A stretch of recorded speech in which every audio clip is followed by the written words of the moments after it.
Hoy vamos a contar una de esas historias que parecen de película. La historia de una de las mayores guerras corporativas de la historia. Una batalla brutal entre dos gigantes que a simple vista parecían gemelos. Pero su destino, no podría haber sido más diferente. Y para entenderlo, vamos a viajar a 1987. En ese momento, si mirabas a Kmart y a Walmart, eran, como dos gotas de agua. Vendían exactamente los mismos productos, más o menos a la misma gente. Entonces, la gran pregunta es, ¿cómo narices es posible que uno se convirtiera en la empresa más grande del planeta, mientras que el otro, acabó en la quiebra? Pues eso es lo que vamos a desgranar hoy. Vale, pues para entender este misterio, lo primero es poner las cartas sobre la mesa. Vamos a ver cómo era el campo de batalla al principio de todo. Ojo a los datos de 1987, porque son brutales. Kmart no es que fuera más grande, no, es que era el rey absoluto. Facturaba 26.000 millones de dólares, tenía el doble de tiendas que Walmart y además estaba en todas las ciudades importantes. ¿Y Walmart qué era? Pues era el pequeño, el aspirante que jugaba en las zonas rurales, lejos de los focos, un jugador casi regional. A ver, sobre el papel, la partida parecía ya ganada para Kmart, ¿no? Vendían lo mismo, se dirigían al mismo público, pero la diferencia, ese factor X que lo cambió absolutamente todo, no estaba en lo que vendían, estaba en cómo pensaban. Era una cuestión de filosofía, de dos maneras de ver el negocio totalmente opuestas. Y para entender la filosofía de Walmart es que hay que entender a su fundador, a Sam Walton. Pensemos en su historia, un chaval que crece en plena Gran Depresión. Para ayudar en casa, ¿qué hacía? Pues ordeñar vacas, repartir periódicos. Aprendió desde muy pequeño lo que cuesta ganar cada céntima. Y esa mentalidad de austeridad, de eficiencia casi obsesiva, ese fue el ADN que le metió a su primera tienda allá por 1962. Y claro, esta diferencia de mentalidad se tradujo en dos estrategias que no podían ser más distintas. Por un lado, Kmart apostó por lo que se ve, por el marketing. Y por el otro, Walmart se dedicó a construir una máquina invisible. La estrategia de Kmart era, como decíamos, puro espectáculo. Se volcaron en el marketing, en esos folletos a todo color, en que las tiendas tuvieran una apariencia genial. Querían que la gente se enamorara de la marca, no solo de los precios bajos.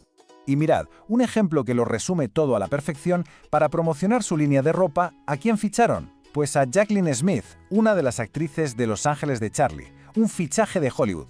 Esto lo dice todo sobre dónde ponían el foco, en la imagen, en el glamour. Y mientras Kmart estaba en Hollywood, ¿qué hacía Walmart? Pues justo lo contrario. En vez de gastarse el dinero en estrellas de cine, invertía millones y millones en lo que nadie ve, en su maquinaria interna, en las operaciones, en la logística. Y aquí está la clave de todo. A Sam Walton el glamour le daba completamente igual. Él estaba obsesionado con la eficiencia.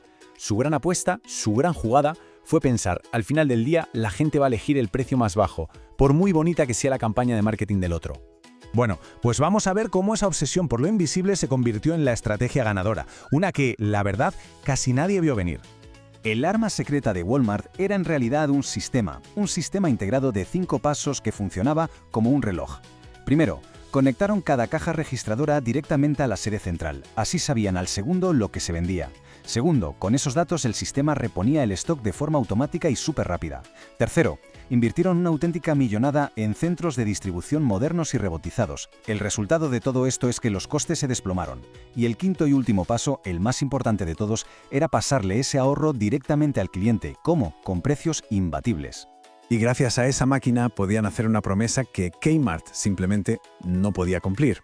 Los precios más bajos, en cualquier momento y en cualquier lugar. Y ojo que esto no era un eslogan de marketing, era literalmente el resultado matemático de ser mucho más eficientes. Claro, mientras la máquina de Walmart funcionaba con una precisión casi de cirujano, la de Kmart se caía a pedazos. Las quejas por estanterías vacías se amontonaban. Los empleados no tenían idea de cómo gestionar el inventario. Y para colmo, sus cajas registradoras anticuadas marcaban precios incorrectos. Esto llegó a tal punto que les cayó una multa de casi $1 millón en California por cobrar de más a la gente. Un desastre. El resultado de esta batalla de filosofías fue absolutamente devastador.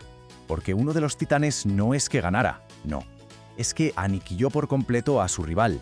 Para que nos hagamos una idea, al final de la guerra, Walmart no solo había adelantado a Kmart, es que llegó a ser 6 veces más grande. Una auténtica barbaridad, sobre todo si recordamos quién era el líder indiscutible en 1987. El final de la historia ya lo conocemos. Kmart acabó declarándose en bancarrota, un auténtico gigante caído. Y Walmart, por su parte, protagonizó una de las expansiones más bestiales que se recuerdan en la historia empresarial. Mirad estos mapas, porque son la prueba visual de todo esto. A la izquierda vemos la presencia de Walmart en 1987, muy concentrada en el centro y sur del país. Y a la derecha, en naranja, todas las tiendas que abrieron después. Es que es una auténtica invasión. Pasaron de ser un actor regional a dominar el país entero.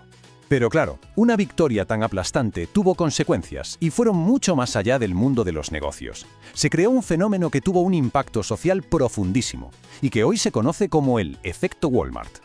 A ver, no hay duda de que la eficiencia de Walmart y sus precios súper bajos beneficiaron a millones de personas.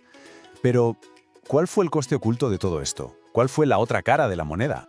Pues esta pregunta es tan importante que, de hecho, hay varios estudios académicos que han intentado responderla.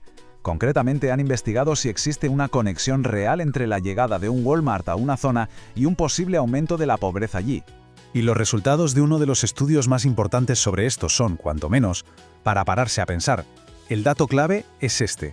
Se vio que en los condados donde se abría un nuevo Walmart, la tasa de pobreza subía 1/4 de punto porcentual más que en los condados donde no. Ojo, esto es una correlación estadística, pero sugiere que desde luego algo más estaba pasando por debajo de la superficie. Entonces, ¿por qué esta correlación? Bueno, los investigadores apuntan a varias causas. La primera, y la más obvia, los pequeños comercios, las tiendas de toda la vida, no podían competir y acababan cerrando, y con ellos se perdían empleos. Segundo, se destruía el tejido empresarial de la zona. Piensa que los dueños de esas tiendas solían ser gente importante en sus pueblos, líderes locales. Cuando sus negocios desaparecían, ese liderazgo también se perdía. Y esto, a su vez, podía debilitar los lazos de la comunidad, lo que los sociólogos llaman capital social. Y por si fuera poco, a todo esto hay que sumarle los sueldos, a menudo muy bajos, que Walmart pagaba a sus empleados, que muchas veces no eran suficientes para salir de la pobreza. Y todo esto nos lleva, claro, a la gran pregunta final. Una pregunta que, a día de hoy, sigue generando un debate enorme. ¿Compensa el beneficio de tener precios más bajos el coste que esto puede suponer para las economías locales? La respuesta, como hemos visto en toda esta historia entre Walmart y Kmart, es muchísimo más compleja de lo que parece a simple vista.